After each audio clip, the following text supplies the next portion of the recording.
Nikah itu baik, nikah itu adalah manusiawi, nikah itu adalah fitrah Allah. Untuk itu, mari kita penuhi dengan baik, dengan niat yang baik, karena nikah itu bisa menjadi ibadah.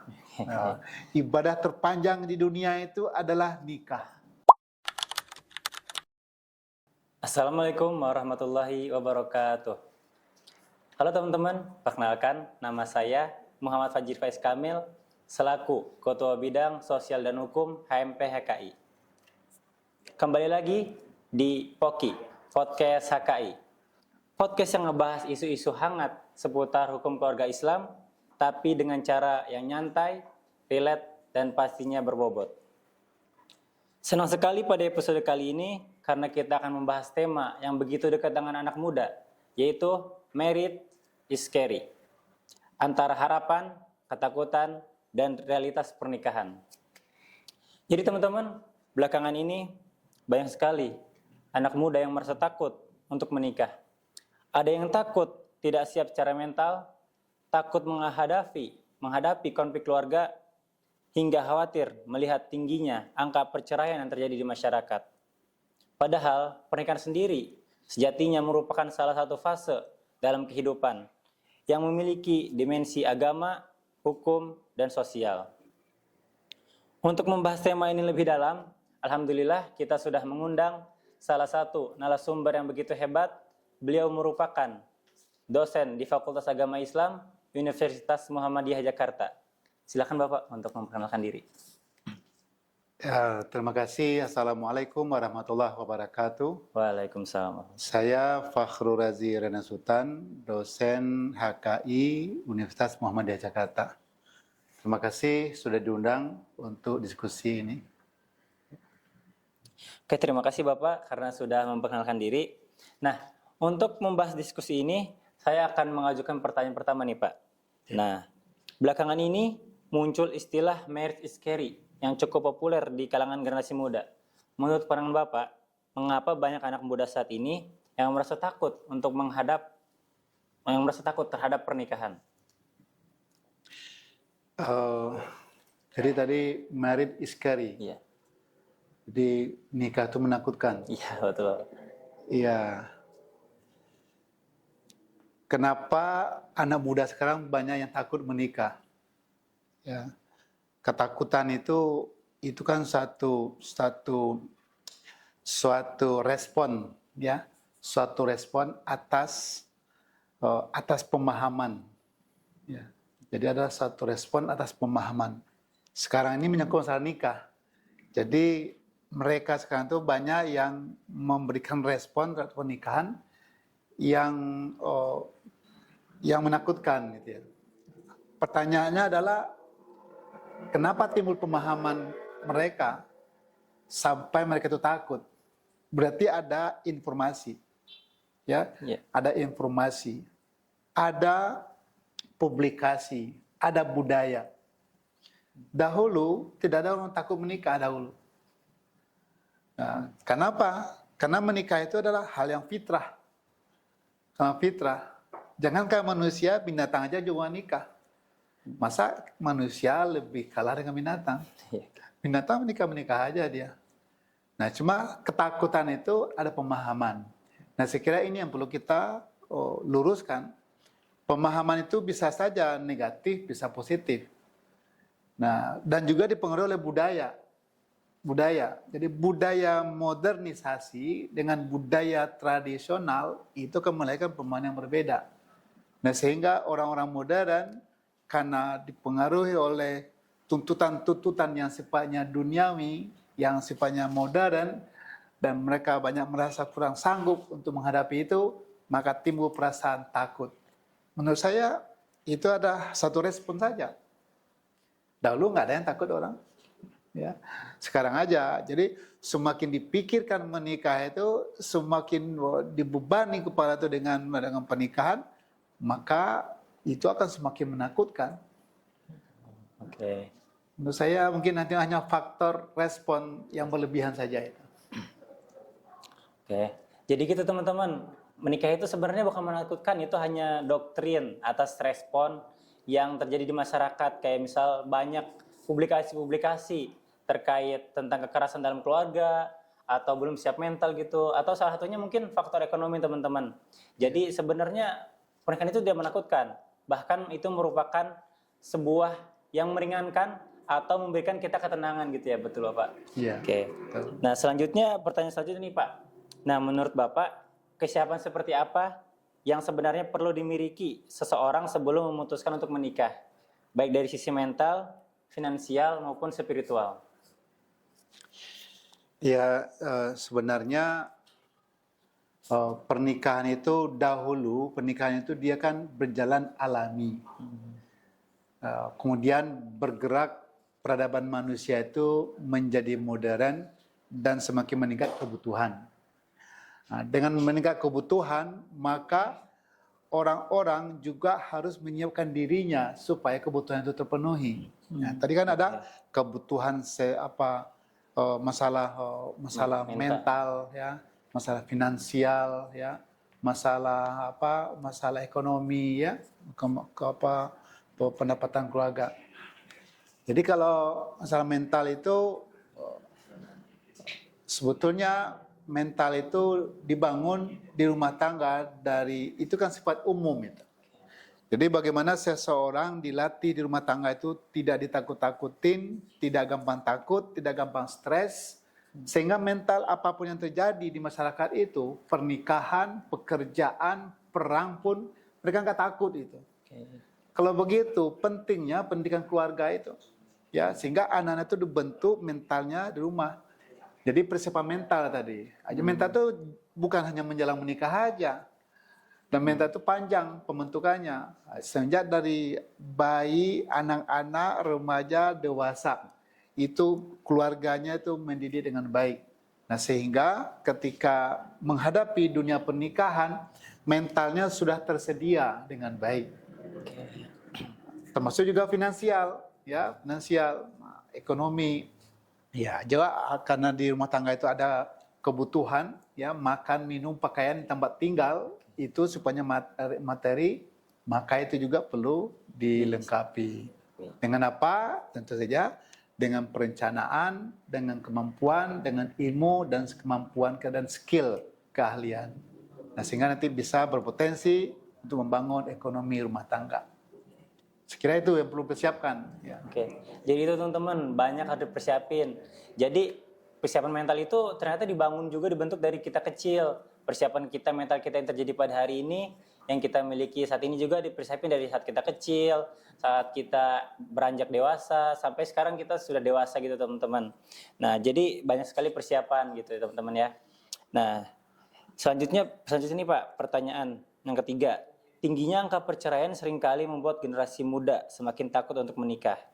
Bagaimana Bapak melihat fenomena ini gitu?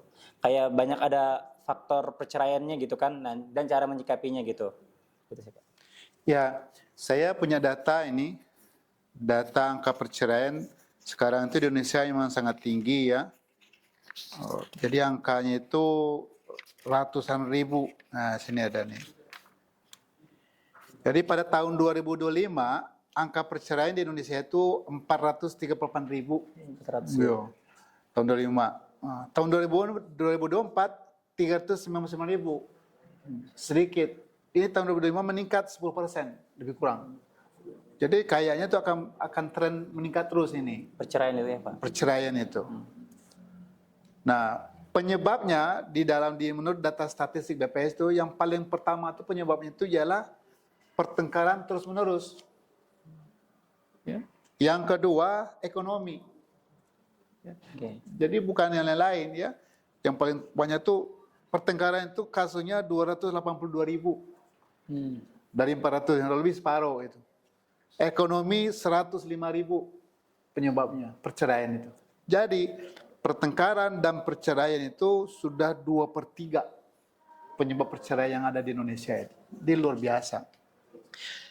Jadi tingginya angka perceraian itu kan sudah tahu. Kenapa mereka bertengkar? Ya, kenapa mereka bertengkar? Mungkin karena kurang ilmu. Ya, kenapa mereka bertengkar? Mungkin mentalnya nggak siap, ya nggak sabaran.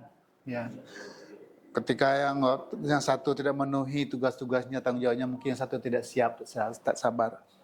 Jadi mereka bertengkar terus. Mungkin berbeda budaya. Oke. Ya, mungkin satu budayanya budaya bebas, satu budayanya budaya disiplin. Itu kan bertengkar terus itu. Yang selama dididik dengan disiplin rumah tangganya dapat pasangan yang slow play aja, maka itu akan menimbulkan perseteruan diam-diam itu. Atau mungkin penyebabnya juga ini pengaruh media sosial, ya, pengaruh media sosial, pengaruh budaya asing. Kan budaya Indonesia itu saling menghormati, berkata sopan, ya, kepada suami itu patuh dan hormat. Budaya Barat tidak. Budaya Barat itu siapa lu, siapa gua, ya, selonong boy, ya, selonong boy. Tidak ada saling menghormati, tidak ada saling menghargai. Ini mungkin juga ya penyebabnya terjadi pertengkaran terus-menerus. Nah, kehati-hatian kita juga media sosial yang tidak disaring dengan baik, setiap hari dipengaruhi pemikiran kita oleh budaya-budaya asing, maka itu akan terjadi shock peradaban, ya, shock budaya. Sehingga budaya itu ada kejutan-kejutan budaya. Nah, sehingga rumah tangga itu tidak siap untuk menerima perbedaan yang tajam, maka terjadi pertengkaran yang terus-menerus, ada ekonomi juga yang kurang kuat, maka tinggilah angka perceraian itu.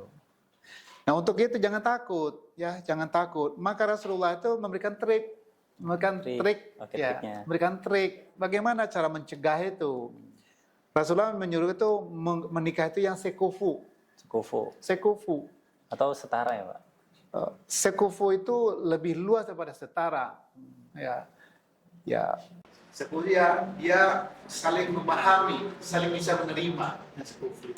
Walaupun dia berbudaya berbeda, tapi siap untuk saling menerima, itu akan lebih baik. Contohnya, dia sama-sama menerima budaya dalam keluarga itu patokannya apa? Mau patokan itu Islam atau budaya Barat atau budaya lokal, ya, budaya Jawa, budaya Sumatera, gimana? Atau kalau memang mereka budaya, ya Islam saja. Atau hukum positif saja. Nah, ya. Jadi juga ada kesepakatan sehingga saling pengertian, sehingga ada kesepahaman, ya, kesepahaman.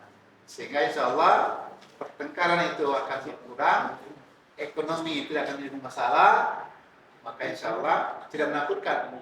Nah, ya, tidak menakutkan. Yang penting selalu ada usaha, ya. Selalu ada usaha. Faiza farakta fansab, ya. Kalau kita sudah selesai satu hal, maka segera pindah ke lain, ya. Faiza azamta fatawakkalna Allah, maka persiapkan dengan baik secara mental, spiritual, ekonomi, sosial, budaya, dan kita berserah diri kepada Allah. Insya Allah tidak menakutkan pernikahan itu. Malah memberikan ketenangan ya, Pak, ya? Tentu saja, ya. Justru pernikahan itu kan untuk saling melindungi, kan, ya, saling mendukung, bikin tentram.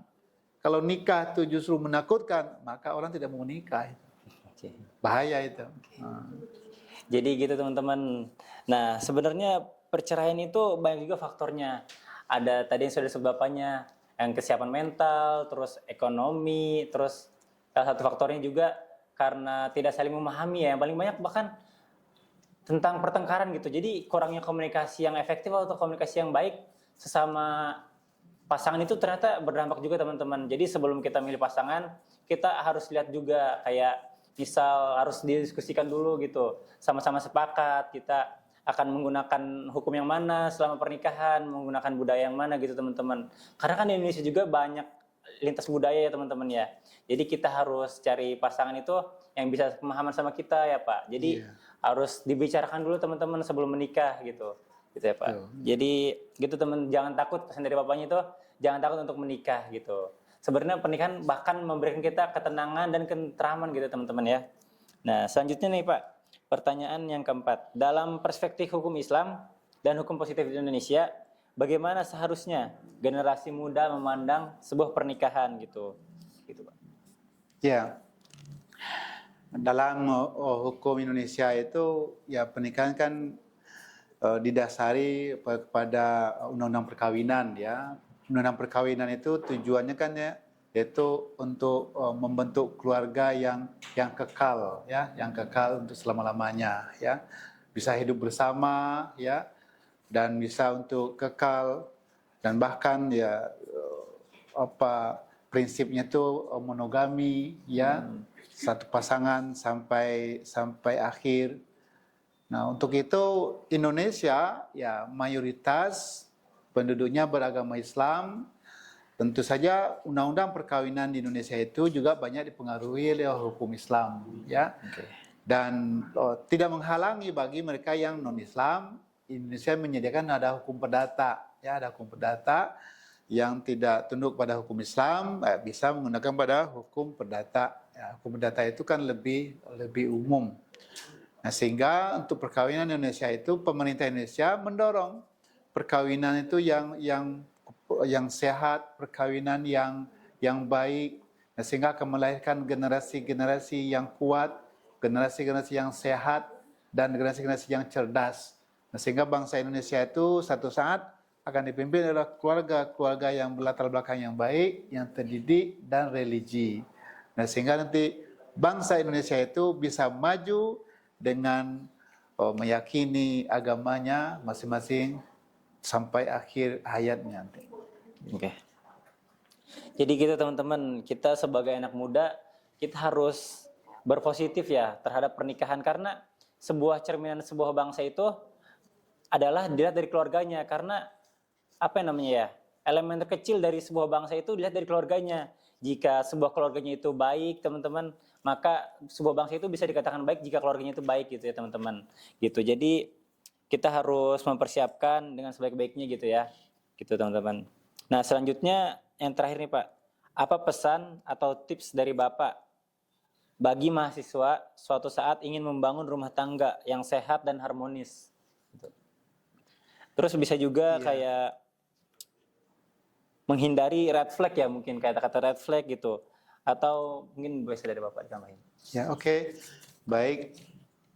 Tadi ada apa yang catatan saya bagi mahasiswa yang merencanakan pernikahan ya. Usia berapa sekarang? Usia 21, Bapak. Nah, itu sudah bagus itu ya. Itu bukan dini lagi. Nah, jadi bagi mahasiswa yang sudah berumur di atas 19 tahun sudah boleh menikah, ya, sudah boleh menikah.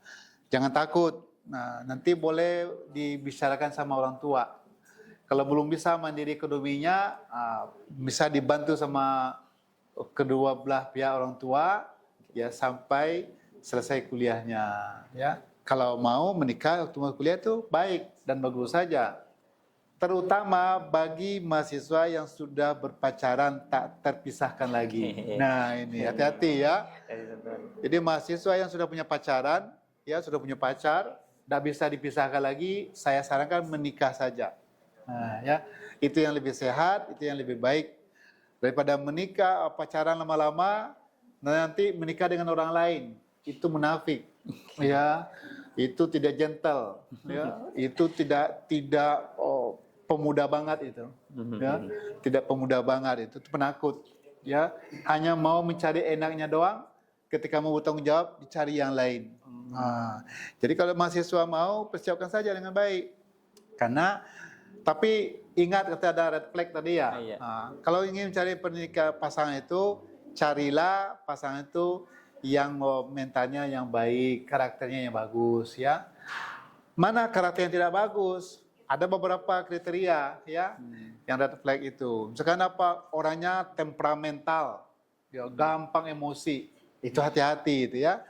Jangan sampai memilih calon pasangan itu yang temperamental itu. Kemudian carilah yang mereka itu yang jujur. Jangan yang suka bohong. Tiap hari bohong mulu, itu yang bertengkar nanti. Ya, temperamental itu coba bertengkar terus, bohong itu bertengkar terus. Ya cari yang rajin, jangan yang pemalas. Dari pagi tidur aja, siang tidur lagi, malam tidur lagi, itu pemalas, itu bagian pada red flag itu ya. Budaya-budaya yang tidak baik, yang bisa merusak rumah tangga itu. Untuk itu saya menyarankan ya, Di dalam Islam itu kan tujuan pernikahan itu untuk membangun ketenangan, ya.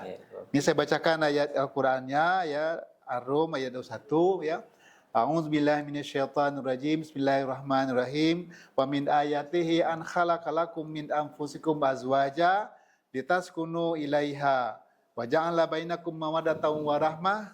Inna fi dzalika laayatil liqaumin yatafakkarun.